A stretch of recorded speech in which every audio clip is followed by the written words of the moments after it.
Hola, ¿cómo están? Soy Cristian Trujillo, soy docente de psicología y neuropsicología y el día de hoy les vengo a hablar de un tema supremamente interesante que es el tema de la ciencia, de la investigación y el método de la ciencia.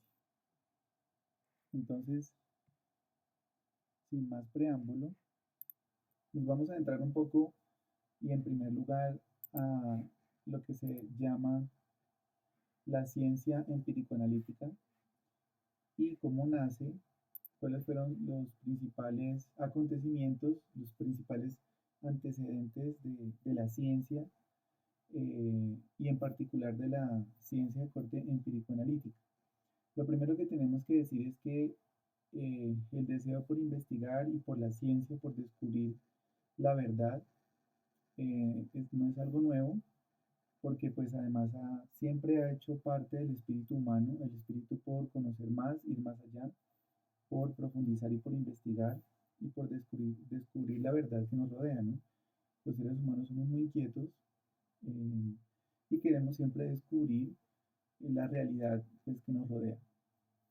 Y precisamente en la edad antigua se, se tienen registros, en este caso, de información acerca de cómo particularmente la sociedad mesopotámica hacía registros sobre el universo y sobre los planetas, ¿no? Ya en esta época del 494 a.C. Y no es el único reporte. De hecho, hay otras culturas y otras civilizaciones que ya tenían ciertos avances, no solamente en astronomía, sino también, por ejemplo, en medicina. Em, y particularmente los egipcios ya aplicaban ciertos procedimientos, estamos hablando del 1600 a.C., ya aplicaban ciertos métodos y procedimientos para poder descubrir ciertos fenómenos. Tenemos el caso de este registro que es de el papiro egipcio de Edwin Smith, en donde hay varios de los pasos que ya vemos y se aplican con el método científico. También encontramos a los antiguos griegos que fueron bastante importantes, de hecho cada uno de ellos aportó en la concepción sobre ciencia y especialmente fueron los primeros que hablaron acerca de de la lógica deductiva, ¿sí? Eh, y esta lógica básicamente lo que nos lleva es a pensar que cómo podemos a partir de conocimientos y teorías llegar, por ejemplo, a descubrir ciertos fenómenos, ciertos aspectos particulares de las teorías, ¿sí? Entonces, los antiguos griegos y filósofos ya empezaban a hablar acerca de lo que era la ciencia y de qué manera se podía describir lo que nos rodea, ¿sí? Pero definitivamente uno de los más importantes de esa época de los antiguos griegos fue Aristóteles. Eh, Aristóteles fue pues realmente determinante en el estudio de la ciencia, en la filosofía de la ciencia, pero muy particularmente en el empirismo. ¿Qué era lo que expresaba el empirismo? Básicamente, que la forma de llegar a descubrir la verdad y a obtener conocimiento era a través de la experiencia. Todo aquello que estuviera anterior a la experiencia no podía ser concebido. Entonces, podríamos decir que Aristóteles es el pionero del empirismo, ¿no? Como una de las principales características de la ciencia y en particular del método empírico-analítico. Hay otro elemento importante y es que la concepción de la ciencia y de la manera como descubríamos lo que nos rodeaba, en la época, especialmente en la época del oscurantismo, estuvo muy marcada por la influencia que tenía la religión sobre la sociedad. Entonces, en aquella época dominaba el discurso de los filósofos el hecho de que Dios era importante y era determinante en la forma como se llegaba a ese mundo de los conocimientos, ese mundo de las ideas. Entonces, en esa época, digamos,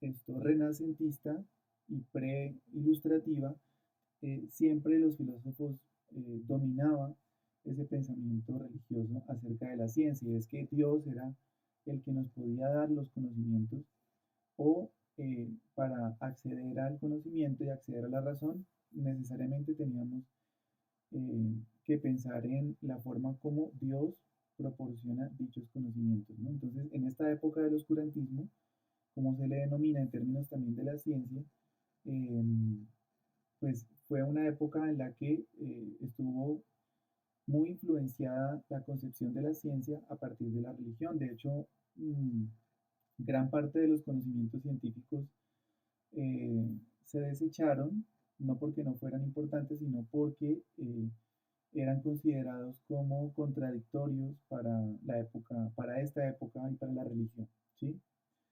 Entonces, de, después de esa época del oscurantismo vino la época del renacentismo y la ilustración. Eh, Aquí es muy importante el qué, muy importante la concepción de Copérnico, la concepción copernicana acerca del mundo, porque antes de Copérnico se pensaba que la Tierra era el centro del universo, era una concepción geocentrista.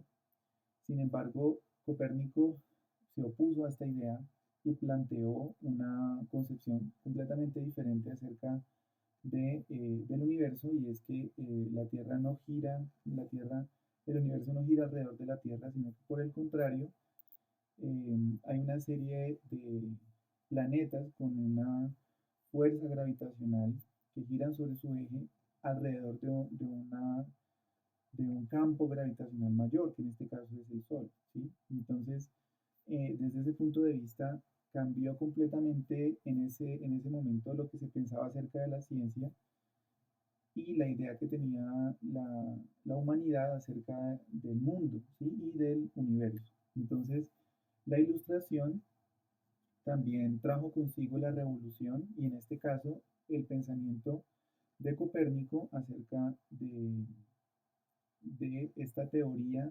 heliocentrista versus esa teoría geocentrista, que obviamente en este momento fue bastante criticada, inclusive eh, fue la razón por la que Copérnico recibió amenazas de muerte, ¿cierto?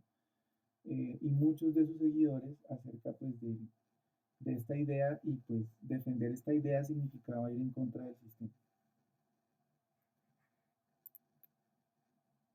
Después de este periodo, digamos, de la revolución copernicana, vino consigo una serie de aportes también a la concepción de la ciencia de parte de muchos otros pensadores como Francis Bacon, que nos habló, fue uno de los primeros, de hecho, que habló de la experimentación, porque el método deductivo por sí mismo no podía alcanzar a abarcar o aterrizar las ideas acerca de cómo podíamos llegar a la ciencia. Entonces, Bacon fue uno de los primeros que propuso la experimentación, que es una forma de producir una serie de situaciones que asemejaban esa realidad para poderla contrastar y para poder de allí deducir acerca de esta realidad. En este caso, por ejemplo, cualquiera de las ideas o cualquiera de los fenómenos naturales o de los fenómenos que rodeaban a los seres humanos. Entonces fue uno de los primeros que habló de la experimentación como una forma y como un método de llegar a la ciencia y al conocimiento. Kepler, por su parte, agregó a este aporte de la experimentación de Bacon las técnicas de observación que de hecho fueron importantes también para descubrimientos acerca del universo, que es algo importante en esta época post-copernicana, que aportaron no solamente a la astronomía, sino también a las matemáticas. Luego vino Galileo Galilei, estamos más o menos en 1500, 1600, eh, que pues apoyaba las ideas de Copérnico, esta revolución copernicana. Galileo Galilei fue importante, fue un gran inventor, también fue importante para descubrir ciertos elementos, ciertas ideas acerca, por ejemplo, de la física, de las matemáticas, eh, y pues por el hecho de apoyar la concepción copernicana, pues también fue encarcelado, fue perseguido pues, por el sistema de la época. Luego vino Descartes, y la idea de Descartes, pues ya conocido Descartes por su dualismo cartesiano, ¿cierto? Eh, Hablaba acerca de, de que los sentidos de alguna manera y que Dios nos engaña a través de los sentidos. Entonces, cuando nosotros intentamos utilizar el método de observación, por ejemplo, para la experimentación, este pues de alguna manera podría perder validez porque a través de los sentidos podemos hacer una interpretación equivocada de la realidad, que fue importante para entender esto, ¿no? Que de alguna manera la observación no era un método infalible para llegar al conocimiento. Después de todos estos aportes aparece la ilustración, que fue la que dominó el siglo XX y donde hablamos de la aparición de la ciencia como tal, ¿sí? Separada de otros renglones de la sociedad. De hecho, uno de los más importantes, ¿no? Para la sociedad, este renglón de la ciencia. Y empezó con Isaac Newton. eh, Estamos hablando de 1642-1727, que ya sabemos que Isaac Newton fue muy importante para varios de los descubrimientos relevantes en el estudio de la física. Después de estas ideas de Newton, aparecen también otros aportes importantes acerca de la ciencia y de cómo llegar a la ciencia. Y uno de esos fue propuesto por Immanuel Kant. En este momento todavía se aplicaba ciertos métodos como el método de la experimentación, el método deductivo, y en este caso Immanuel Kant aportó en el sentido de que la ciencia, la mejor manera de poder estudiar los fenómenos, aparte de la experimentación y de la observación, era poder observar en el tiempo cómo se comportaban dichos fenómenos, sea fenómenos físicos o fenómenos metafísicos.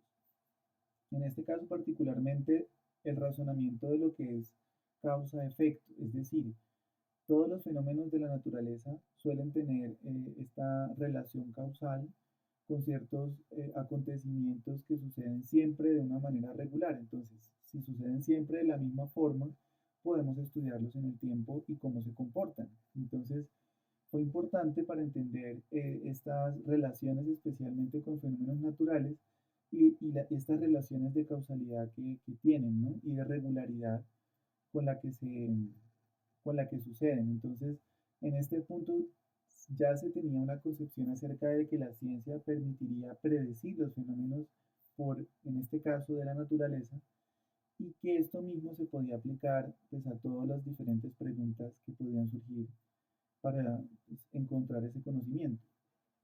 Teniendo en cuenta esto y que ya estamos hablando de observación, estamos hablando de llegar a la realidad a través de métodos, a través de la experimentación. Entonces, Augusto Comte fue el que impulsó lo que se denominó el positivismo. Básicamente, la concepción del positivismo es que la única manera en que podemos llegar al conocimiento es a través de la experiencia, es a través de la observación y es a través de la comprobación de estos fenómenos aplicando una serie de métodos, en este caso el método científico, para de esa manera poder descubrir si estos son reales o no. Entonces, la única manera de llegar a la realidad y al conocimiento es a través del método científico, ¿sí? Entonces, Augusto Comte no solamente contribuyó a la concepción empírico-analítica de la ciencia, sino también a los métodos, por ejemplo, experimentales también de la ciencia, porque estos obviamente tienen mayor rigor en el cumplimiento de los procedimientos que se llevan a cabo a partir del método científico. Posterior a Comte, en el siglo XX, estamos todavía en el siglo XX, eh, vino una idea completamente revolucionaria también a partir de lo que ya se tenía en la concepción de lo que era ciencia, y es lo que planteó Karl Popper en 1902. Él hablaba hasta el momento se pensaba que la forma de comprobar los fenómenos a partir de la ciencia, la única manera era aplicando el método científico, ¿sí? Sin embargo, lo que decía Popper era que, eh, digamos que esta comprobación no era para nada falible, ¿sí? Por el contrario, era supremamente, digamos que, infalible, porque podía estar sujeta a una gran cantidad de problemas y de sesgos. Entonces, él planteó un método alternativo que se denomina el método de falsación. Entonces, básicamente lo que planteaba este método de falsación es que toda idea acerca de la ciencia podía ser rebatida y podía ser falseada con que tan solo se encontrara una idea opuesta, ¿sí? Entonces, si se tiene una serie de resultados efectivos de una idea de investigación, pero existe una que la rebate, entonces toda esa teoría y todo lo que se ha descubierto a partir de esa teoría se puede debatir y se puede falsear, ¿sí? Entonces, eso lleva a que pues, la ciencia continuamente se esté renovando, se esté actualizando y que surjan nuevas ideas que puedan refutar las ideas anteriores y crear nuevos paradigmas. Entonces, fue importante porque esta idea todavía se aplica en la ciencia, que cualquier teoría se puede debatir y se puede falsear. O sea, la ciencia no es falible, es infalible, ¿sí? Otro de los grandes pensadores del recorrido de la ciencia fue David Hume. Estamos hablando de 1711-1776. eh, y hablaba que precisamente, ¿no? El método inductivo no era suficiente para construir reglas generales. Se necesitaban otros métodos, se necesitaba otra forma para llegar al conocimiento, ¿sí? Y una forma era el método de falsación propuesto por Popper, que a partir de la época de Popper y posterior especialmente se hizo pues bastante famoso. Posteriormente vino Thomas Kuhn. Thomas Kuhn fue famoso, estamos hablando de 1922-1997, y fue famoso especialmente por hablar eh, por primera vez de lo que es el paradigma. Hasta el momento se creía que cada vez que se encontraba un resultado en una investigación, este era pues prácticamente un dogma, se convertía como en una especie de dogma. Lo que decía Kuhn era que eh, la ciencia era infalible, algo que ya había dicho antes Popper y otros pensadores, pero además que lo que cada vez surge con las nuevas investigaciones se llama paradigma. Pero los paradigmas cada vez son distintos dependiendo de lo nuevo que se va descubriendo, que además esto puede debatir lo que anteriormente se decía. Entonces, los paradigmas es una forma de revolución científica que cuando hay dos ideas completamente opuestas en la ciencia, se crean nuevas teorías y estas pues también se someten al método científico para ser comprobadas y para saber si estas son reales o no son reales. Entonces, esto es lo que es un paradigma, un cúmulo de conocimientos, de ideas, de pensamientos, de creencias y de teorías que continuamente se van actualizando y se van falseando dependiendo pues de los hallazgos que se tienen continuamente. Y finalmente estamos hablando ya de una época más reciente. Los últimos avances de la ciencia especialmente estuvieron relacionados con los descubrimientos que hicieron los físicos, ¿sí? Físicos importantes, como por ejemplo Albert Einstein, ¿cierto? Que planteó la teoría del relativismo.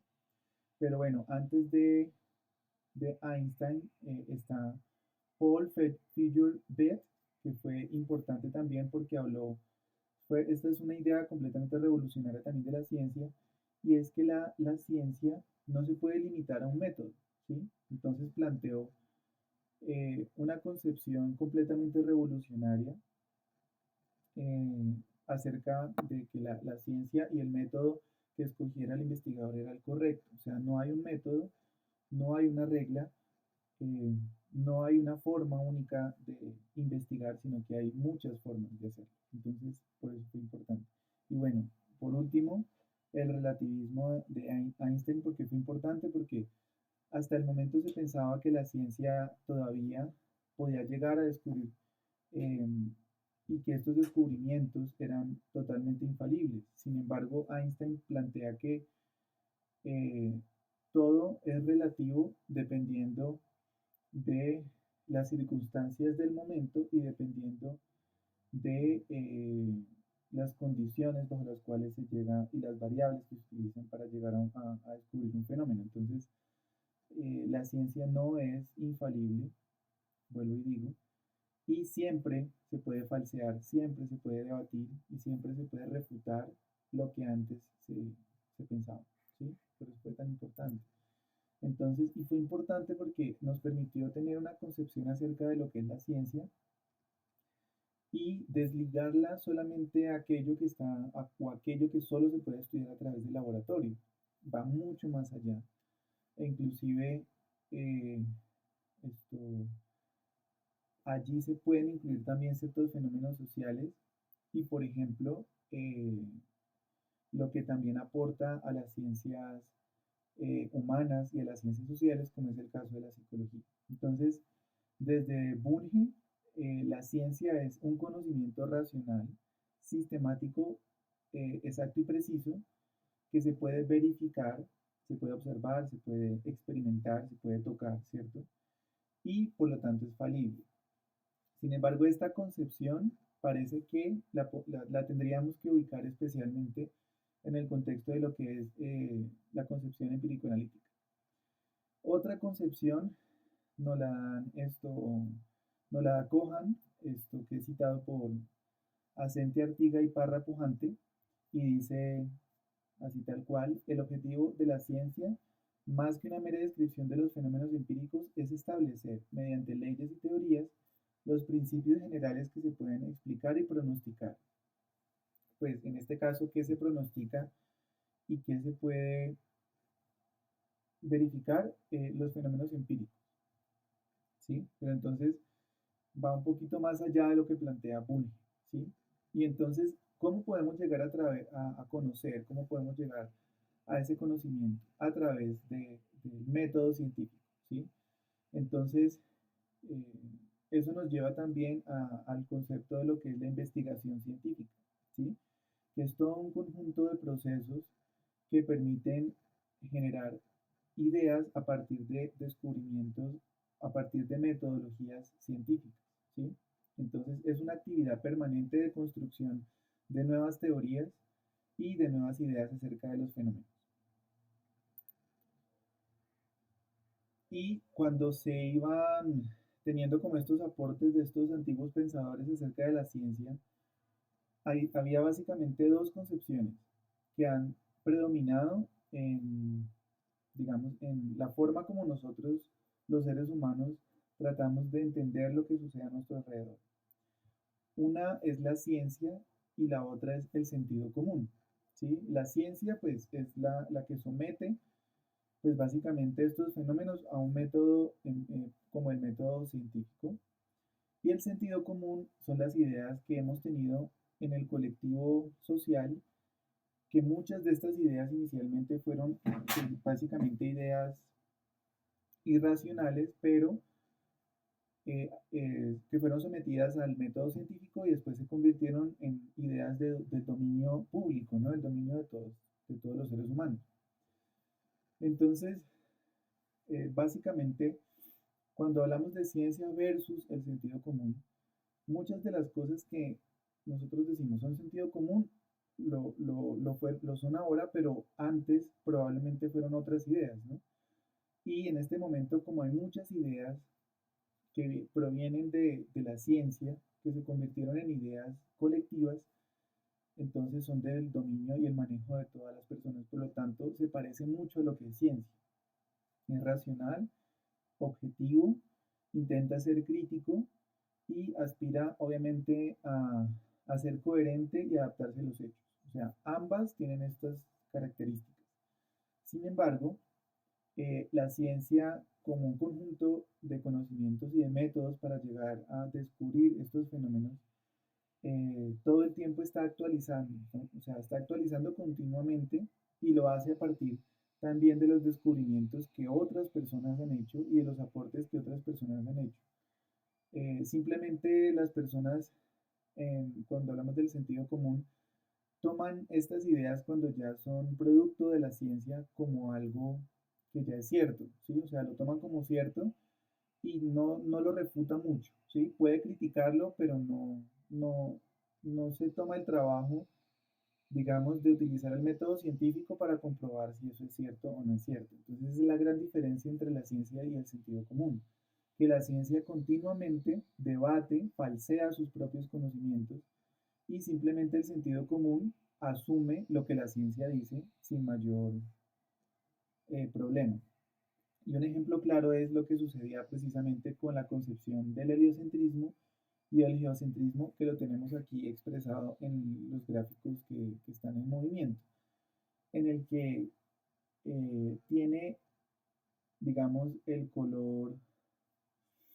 los colores rojo y amarillo alrededor del color azul, que sería la Tierra, es la concepción del geocentrismo. Entonces, en su época, porque era básicamente lo que se podía observar, pues si miramos el firmamento, parece como si este, pues básicamente se moviera, ¿no? Alrededor de la Tierra.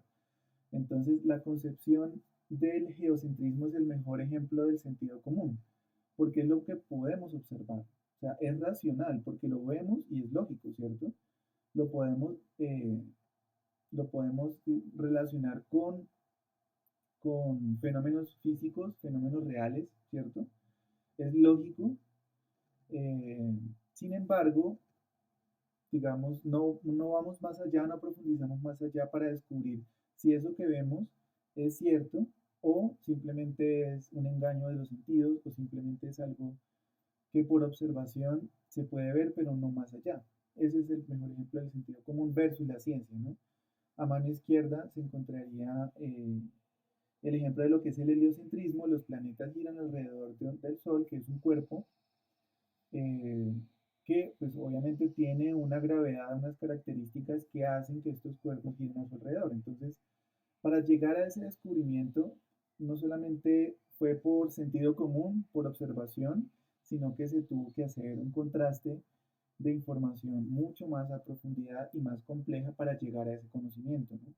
Múltiples investigaciones, múltiples intentos, ensayo y error, hasta llegar finalmente a una teoría como la concepción de hecho del geocentrismo, que tuvo que pasar por heliocentrismo, perdón, tuvo que pasar por mucho para concluir que así era, ¿no? Finalmente. Y ahora lo tomamos como algo del sentido común, pero en la época de Copérnico la concepción era completamente distinta, ¿sí? Entonces, según Bunge y según la mayoría de los importantes pensadores en la investigación, podemos hacer una división entre ciencias, ¿sí?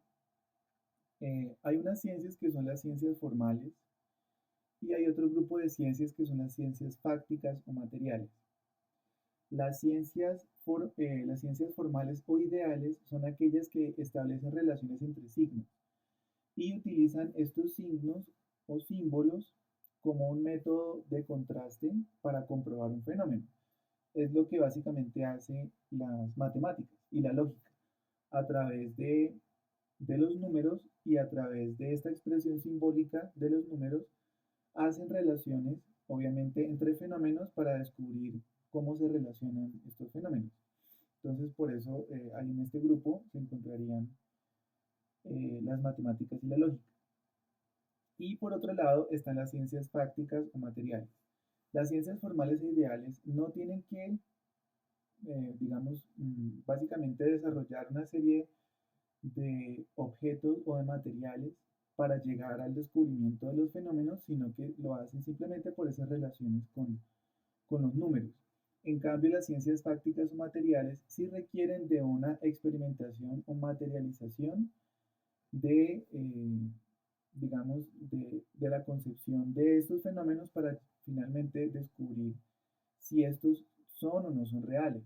Entonces, por esa razón, En este grupo de ciencias prácticas o materiales encontramos, por ejemplo, todas las ciencias que utilizan la experimentación, utilizan los laboratorios como un método, bueno, y también las hipótesis como métodos para poder llegar a descubrir los fenómenos. Esa es una gran diferencia entre unas y otras. Pero de hecho, por ejemplo, la psicología utiliza las matemáticas y la psicometría como una herramienta para también llegar a descubrir estos fenómenos a través de aproximaciones de la relación entre los signos y pues las relaciones eh, con ciertos fenómenos naturales, ciertas condiciones y variables que se encuentran en el ambiente.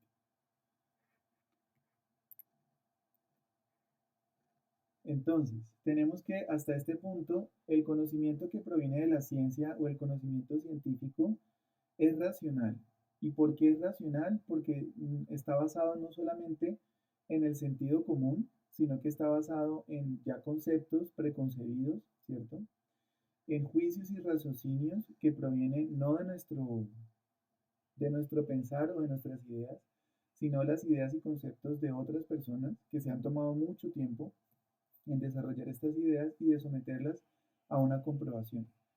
También eh, que podemos de alguna manera combinar y podemos cambiar o podemos formar nuevas ideas, o sea, podemos hacer una inferencia deductiva. Y porque además se puede organizar en teorías, ¿sí? Entonces, ese cúmulo de conocimiento que se puede desarrollar a partir de la observación, de la experimentación y de diferentes estrategias, lleva a que finalmente se generen teorías. Y es objetivo. ¿Por qué es objetivo? Porque concuerda con su objeto, es decir, lo que yo veo es lo mismo que yo concibo y lo mismo que yo investigo. Entonces, por eso, especialmente cuando hablamos de las ciencias fácticas o materiales, recurren a la observación y a la experimentación para llegar a comprobar los fenómenos, pero también a través de lo que se denominan hipótesis, ¿sí? Entonces yo puedo establecer una hipótesis acerca de un fenómeno natural como por ejemplo la lluvia, ¿cierto? Cuando observamos el cielo, el firmamento y las nubes están de una coloración gris, allí podemos establecer como hipótesis pues, que va a llover, ¿cierto? Y podemos comprobar si esa hipótesis es cierta o no observando cómo sucede el fenómeno. Entonces es una manera en la que podemos entender que la experimentación o la observación nos permiten llegar en este caso a descubrir la verdad. Y es muy probable que cuando la nube esté de una coloración muy oscura, haya lluvia posteriormente. Si llegamos a hacer toda la observación del fenómeno, nos damos cuenta que hay una regularidad entre lo que sucede inicialmente y finalmente las consecuencias de ello, ¿no? Como lo que mencionábamos previamente que era causa y efecto. Pero eso especialmente se aplica a los fenómenos naturales. Entonces, una gran diferencia entre simplemente verificar y falsear, que es también históricamente una gran diferencia que vimos en la concepción sobre ciencia. Y el método de verificación que era propio de la concepción que tenían ciertos pensadores del Círculo de Viena, ¿cierto? Eh, Círculo que obviamente tuvo su decadencia debido a que no era falible y que no podía finalmente llegar a esa comprobación de esos fenómenos, versus la falsación, que es un método que nos permite refutar las ideas de la ciencia cuando se encuentra ideas contrarias, ¿cierto? Que esa contradicción de ideas nos lleva a pensar que posiblemente el fenómeno como lo estamos investigando, como lo estamos pensando, no es realmente cierto, ¿sí? Y lo inductivo-deductivo, ¿sí? Em, que ha dominado también la historia de la ciencia. Lo inductivo de lo particular a lo general, ¿sí? Es decir, a partir de ideas particulares acerca de eh, situaciones del entorno, de lo que nos rodea, podemos a partir de esa observación de esos fenómenos particulares llegar a lo general, ¿sí? Que parte del método científico consiste en eso, ¿no? O sea, como un investigador, por ejemplo, forense, que reúne ciertas piezas y ciertos materiales y pruebas para finalmente concluir acerca de quién cometió el homicidio, quién cometió el crimen, ¿cierto? Entonces, es así mismo como operan los procedimientos del método científico, de lo particular a lo general, para llegar finalmente a una conclusión, ¿cierto? Versus el método deductivo que por el contrario plantea que inicialmente tenemos una concepción de lo general, ¿cierto? Llegamos finalmente a lo particular. Y es propio de este método de lo que usa las matemáticas y la lógica, porque se basan en concepciones generales, en teorías, para aplicarlas a ciertos fenómenos de lo que nos rodea, ¿no?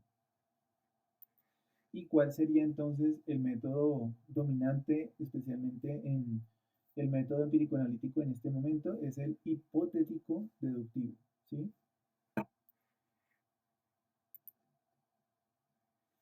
Entonces, teniendo claro que la ciencia fáctica intenta llegar a descubrir los fenómenos a partir del método científico, entonces tenemos que de alguna manera caracterizar ese conocimiento fáctico. Entonces, primero parte de los hechos, o sea, parte de la realidad, de lo que está sucediendo. Segundo, trasciende los hechos, o sea, va más allá de esos hechos y trata de descubrir y de profundizar en de dónde parten y de dónde vienen. Es analítico porque profundiza, porque trata de encontrar la realidad, no solamente en lo que se ve, sino además en el trasfondo de eso que se ve. Es especializado porque prácticamente cada investigador tiene una idea y una profundidad acerca de cómo puede estudiar cada uno de estos fenómenos. Entonces, la especialidad lleva a que ese conocimiento cada vez vaya adquiriendo mayores fortalezas. Es claro y preciso, porque no hace parte de ideas, digamos que no tienen ningún fundamento ni trasfondo ni comprobación, sino que son ideas precisas, son ideas claras, bien definidas, ¿sí? Es comunicable, porque el conocimiento que parte de la ciencia y el conocimiento científico de la ciencia fáctica se puede comunicar y se puede compartir con todo el mundo y se puede replicar además. Es verificable porque yo lo puedo observar y porque yo puedo entender cómo sucede ese fenómeno a través, a través del tiempo. Es metódico porque utiliza un método y porque utiliza una serie de procedimientos para llegar a descubrir esa realidad. Es sistemático porque siempre se utiliza, digamos, y se utilizan una serie de pasos y se estandarizan esos pasos, ¿sí? Entonces, yo puedo utilizar una forma de hacerlo que puede generalizarse a como lo hacen otras personas. Es general porque no simplemente sucede y se analiza desde un punto de vista en un momento dado, sino que además se puede repetir, se puede predecir. Es legal porque busca leyes, o sea, la finalidad última del conocimiento científico es buscar cómo se relacionan estos fenómenos y cómo se comportan y cómo se repiten, ¿sí? Y allí es donde viene ese papel y esa idea de lo que puede ser predictivo. Es explicativo porque no solamente intenta entender, sino explicar cómo suceden los fenómenos y cómo suceden en el tiempo. Y es predictivo, pues porque busca que se puedan predecir, aunque esto es algo que es difícil que suceda con las ciencias, ¿no? O sea, la capacidad de predictibilidad es limitada. Entonces, ya teniendo claro esto, vamos a lo que es un paradigma. Como lo dijimos antes, un paradigma es un conjunto de ideas, es un conjunto de teorías que explican una realidad en un momento dado. Por ejemplo, en un momento de la historia se pensaba que la Tierra era el centro del universo, pero ya sabemos que esa idea y a partir de teorías sabemos que esa idea es falsa, ¿sí? Entonces cambia el paradigma, cambia la idea y la concepción que se tenía acerca de ese fenómeno. Eso es básicamente un paradigma, es un conjunto de ideas, un conjunto de teorías que dominan un momento determinado de de la humanidad o de la ciencia, y bajo la cual varios investigadores, digamos, se sustentan sus ideas y sus preceptos, ¿sí? También lo podríamos entender como presupuestos, conceptos y métodos que son comunes y que se usan para llegar a una verdad o hacer ciencia, ¿sí? Entonces, estas ideas también pueden ser métodos que los mismos investigadores usan para llegar finalmente a un determinado resultado de acuerdo a lo que se pretendía. Ahora vamos a lo que es el método científico, ¿sí? Ya dijimos que la finalidad última es llegar a la verdad, llegar a poder reducir, a poder entender estos conocimientos y poderlos obviamente replicar, comprobar, ¿cierto? Entonces, básicamente el método científico son un conjunto de pasos para llegar a hacer ciencia, para llegar a plantear teorías a partir de la comprobación de ciertas hipótesis, ¿sí? Entonces, primero, el método plantea una serie de problemas que son susceptibles de ser investigados a través del método científico. Susceptibles, estos problemas, que no son solo problemas que se limiten a lo que se hace en un laboratorio, sino problemas de la vida de los seres humanos, ¿cierto? Que ponemos a prueba a través de hipótesis, que son hipótesis científicas, que las hipótesis son también preceptos acerca de la forma de explicar estos fenómenos y que estos preceptos también se someten a una comprobación, ¿cierto? Entonces, el precepto acerca de la coloración de las nubes y la posibilidad de lluvia, ¿sí? Eso es una hipótesis. Algo que puede ocurrir en el futuro y que podemos someter a un método para comprobarlo. Otra concepción de lo que es el método científico, entonces, en este caso, que lo que se menciona es que el método científico se asemeja a lo que es el pensamiento racional o el pensamiento reflexivo, porque primero nos lleva a pensar acerca de algo que nos genera un problema, una dificultad. Lo mencionan aquí como una advertencia, definición y comprensión de una dificultad, un problema, ¿cierto? Un problema que se quiere solucionar. Dos, la búsqueda de una solución que puede ser provisional. Tres, la comprobación experimental, o sea, someter esa idea o ese problema a una comprobación experimental. Verificación de resultados, cuando ya sometemos esa idea a una comprobación y verificamos si se comprueba o no esa hipótesis. Y finalmente el diseño de un esquema mental, que en este caso este esquema mental es básicamente acerca de cómo ese conocimiento me puede ser útil para resolver algo de la vida cotidiana. Entonces, ello lleva a pensar que hay diferentes ciencias, ya lo dijimos, ¿cierto? Pero también hay diferentes métodos. No hay un solo método que sea científico, sino hay una gran cantidad de métodos que nos permiten llegar a esa comprobación de esas teorías, a esa comprobación de esas hipótesis. Uno de ellos, y el más clásico, son los métodos experimentales, que básicamente el método experimental es controlar todas las condiciones que están alrededor de ese fenómeno para con ese control y esa modificación de esas condiciones del fenómeno poder descubrir si es verdad o no es verdad la hipótesis que se plantea. Y también están los métodos teóricos. En este caso, los métodos teóricos no llevan a la experimentación, no someten estas ideas y estas hipótesis a un laboratorio o a un experimento, sino que básicamente estos métodos prueban teorías y modelos conceptuales, ¿sí? Entonces, revisan esas teorías y esos modelos que antes ya se tenían y tratan de, digamos, ampliarlos, comprenderlos o inclusive también refutarlos. Entonces, finalmente vamos a lo que es el método científico, ¿sí? Entonces, todo lo que los diferentes pensadores han aportado nos lleva a este punto.